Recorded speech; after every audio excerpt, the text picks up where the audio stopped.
Bienvenue Stop Invest, la chaîne des tops d'investissement. Ici, on parle essentiellement d'entreprises de qualité. Alors, nous allons faire une mise à jour rapide ici de Dassault Systèmes. Très belle entreprise qui mérite d'avoir une place dans n'importe quelle watchlist. Donc, on a déjà parlé de cette compagnie plusieurs fois ici. On va essayer de faire une mise à jour uniquement quantitative. D'accord ? Première chose qu'on regarde généralement, c'est le revenu. Stabilité ou croissance des revenus. Et maintenant, si on a croissance des revenus ou décroissance des revenus, il faut savoir pourquoi. Et le pourquoi dans les rapports financiers. OK ? Croissance des revenus ici, juste à titre d'information, parce que je n'ai pas l'habitude d'extrapoler la croissance passée. D'accord ? Il faut déjà que j'ai la taille du marché, d'accord, histoire de me faire une idée, et l'évolution même par rapport à la croissance même générale ici de ce marché-là. OK, histoire que je me fasse une idée générale de la croissance du marché. Donc, si on vous dit ici que vous avez un marché de 100 milliards et que vous remarquez que Dassault Systèmes, dans ce marché-là, n'a que 6 milliards en termes de revenus ici, donc peut-être 6% des parts de marché, il y a peut-être ici un potentiel de croissance. OK, si on vous dit également que c'est un marché qui croît d'habitude généralement à 5% et plus, et peut-être d'ici 2030, on s'atteint entre 5 et 8% de croissance en moyenne. Donc, pour moi, si je dois évaluer une entreprise dans ce secteur, je me dirais qu'OK, il y a de grandes chances qu'on soit au moins à 5%. Même si on prend des parts de marché ici, mais on peut au moins s'attendre à un minimum de 5%. Comme on dit toujours, on ne cherche pas à avoir précisément raison, on va avoir le moins tort possible.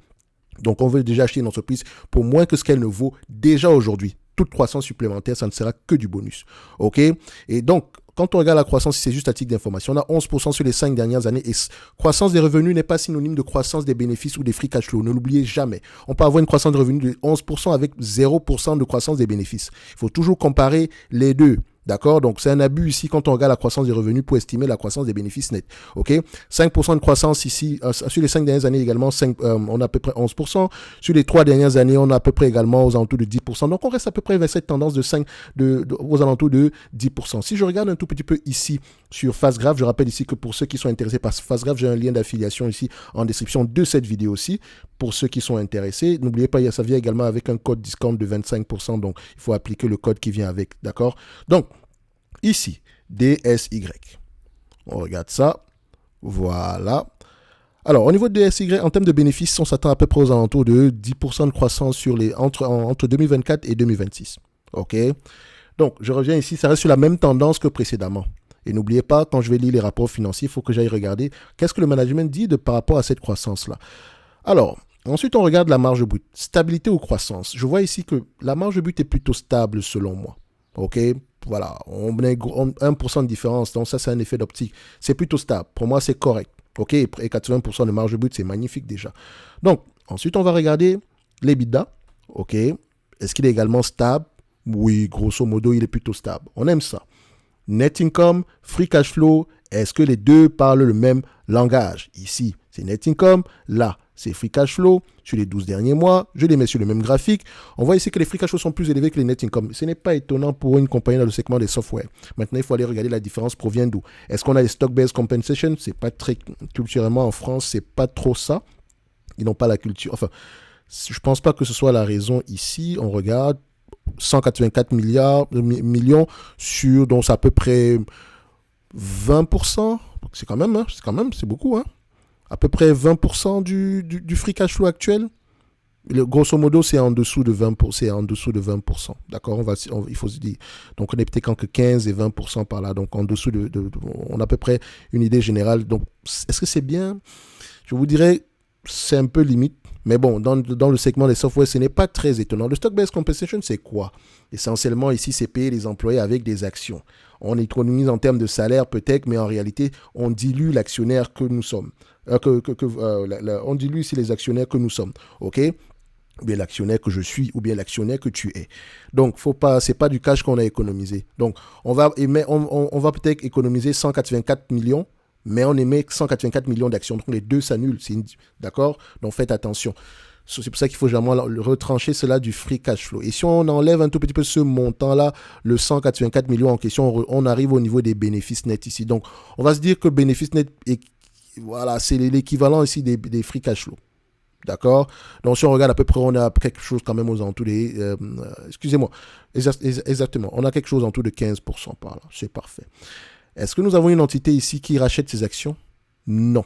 Culture ici d'augmentation d'actions. Peut-être qu'on a des actions gratuites ou des choses comme ça, mais moi, je n'aime pas ça. déjà. Excusez-moi, mais le concept d'action gratuite, ça ne marche pas chez moi, d'accord? Donc, pour moi, c'est un dividende déguisé, certes, ici, mais le but, premièrement, je préfère un rachat d'actions, généralement. Mais, on constate, on est là pour constater. Ici, on a une augmentation du nombre d'actions. Donc, ça ne semble pas vouloir s'arrêter également. Dès que c'est culturel ici, on a peut-être des actions gratuites, comme je l'ai tantôt mentionné. Et si ce n'est pas le cas, pourquoi est-ce que ça augmente? Ensuite, on va regarder la dette nette sur EBITDA. On n'a presque pas de dette nette ici, donc c'est un business, voilà, c'est très correct. Pas de dette nette ici. On a même du cash net, c'est parfait. Alors, on passe un peu là, en revue le retour sur les capitaux investis. Ici, il va falloir l'ajuster un tout petit peu, mais je pense qu'on va atteindre les 10% par là. Donc, je pense également qu'à ce niveau-ci, ça peut être assez correct, limite. Donc, qu'est-ce qui nous manque? Vérifier à peu près l'évaluation.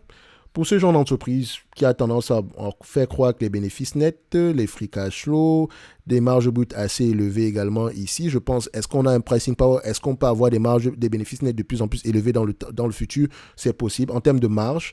Donc, combien de fois les bénéfices on va avoir tendance à payer pour ce genre de business? Moi, je ne paierai pas plus de 25 fois les bénéfices. Et vous connaissez ma limite, je ne paye pas plus que 25 fois. Parce que tôt ou tard, la croissance va finir par ralentir et l'entreprise va avoir tendance à s'échanger à la moyenne, au niveau de la moyenne de son secteur d'activité. Et la chance qu'elle a peut-être ici, c'est parce qu'elle peut augmenter les prix. D'accord, c'est du software, donc généralement, c'est très dématérialisé, donc on peut avoir des marges très élevées. Donc, c'est pour ça qu'on prendra 25 fois les bénéfices, soit 4% de rendement. Voilà. Donc, du point de vue évaluation, qu'est-ce que ça va nous donner? Alors, je viens ici. Dassault Systèmes, est-ce que c'est un business prévisible? Est-ce que les analystes ont tendance à faire de bonnes prévisions sur du Dassault Systèmes? Ici, on constate que oui, donc c'est un business assez prévisible. On a vu ici que bénéfice net, souvent l'équivalent ici des free cash flow, donc même si on a juste, donc on pourrait regarder ceci. Et je vais juste mettre 25 fois les bénéfices, d'accord? Ma limite. Voilà. Et donc, on dit ceci. En date d'aujourd'hui, on me demande de payer 38 euros, disons 39 euros pour du Dassault Systèmes, une entreprise qui pourrait me rapporter 1,58 € d'ici 2026. 39, 1,58 €, ça donne à peu près 4% de rendement. Donc, on pourra se dire ici que l'entreprise est correctement évaluée selon nous. Et correctement évaluée, ça prend en considération cette croissance-là. Même si on prend en considération uniquement les bénéfices nets attendus en 2024, on sera à 32, 33 euros. D'accord? Mais il faut toujours à peu près avoir entre 2 et 3 ans d'avance. 10 ans, c'est un peu exagéré. D'accord? Donc, ici, 3 ans, pour moi, c'est correct. 2 ans et demi, mais on va le dire comme ça. Donc, en incluant l'année actuelle qui n'est pas encore terminée, donc ça fait à peu près aux alentours d'une quarantaine d'euros. Donc, ça veut dire quoi? Si j'achète du Dassault Systèmes en date d'aujourd'hui, pour réellement faire de l'argent, il faut soit que les marges nettes augmentent, et donc bénéfices nets par action augmentent, soit les revenus en termes de volume, d'accord, et que ce soit au niveau des bénéfices nets également, augmentent au-delà de 2026. OK? Et donc, si on extrapole un tout petit peu, ce que je vous conseille généralement pas de faire, c'est juste à titre d'information. OK? Ce business-ci en date d'aujourd'hui, si on prend en considération l'estimation des analystes, jusqu'en 2029, voilà, on sera à peu près aux alentours de 6% de rendement, globalement. Parce que d'ici 2029, on sera à peu près 2 $, 2,17 €. Donc 2,17 € à 25 fois les bénéfices, ce sera à peu près une 54 $ l'action par là.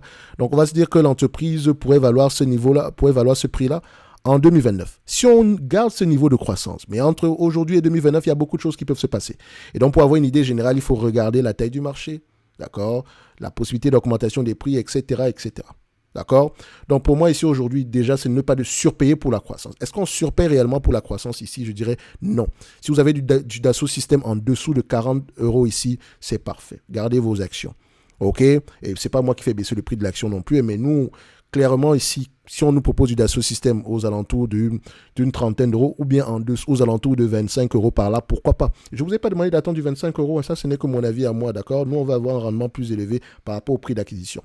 OK, c'est bien de prendre en considération la croissance, etc. Mais bon, on sait également que cette croissance-là est généralement incertaine. Beaucoup de choses peuvent arriver d'ici demain. Donc, c'est la raison pour laquelle on maximise généralement notre coût d'acquisition, notre prix d'acquisition.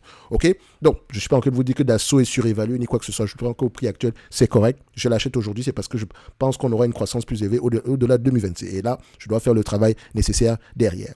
Au niveau de dividende, il va avoir tendance à croître ici. Aujourd'hui, c'est une entreprise qui peut reverser près de 3,23% si elle le voulait. OK. Si vous versez la totalité des bénéfices nets en dividendes, vous avez 3,23%. Donc, il y a de grandes chances que ce dividende-là continue à croître. Maintenant, si vous me posez la question, il sera de combien à telle année? Franchement, ce n'est pas important pour nous. D'accord? Peut-être regarder l'historique ici, mais dans tous les cas de figure, si elle peut augmenter ce dividende-là très rapidement. Donc, Dassault Systèmes, pour moi, reste une entreprise correctement évaluée, bien gérée. Je n'ai pas pris également en considération le cash ici, hein, et j'aurais même pu le prendre sur le cash net. Le cash net ici par action donne combien?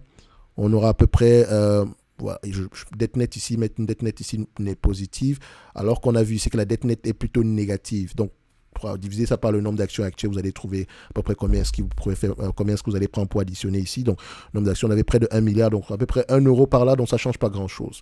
OK? Ce n'est que mon avis et non un conseil d'investissement. Pour ceux qui sont sérieux dans leur envie d'apprendre le stock picking, d'accord, le premier commentaire épinglé ici pourrait vous intéresser. Parce que je rappelle ici que ce qu'on vient de faire, c'est une analyse quantitative. C'est histoire de voir si c'est une entreprise qui mérite déjà avoir une place dans nos watchlist. Et encore, quand on va lire les rapports financiers, quel type de questions on devrait aller poser? Ici, clairement, Dassault Systèmes mérite d'avoir une place dans n'importe quelle watchlist. Maintenant, au prix actuel, ça dépend de vous.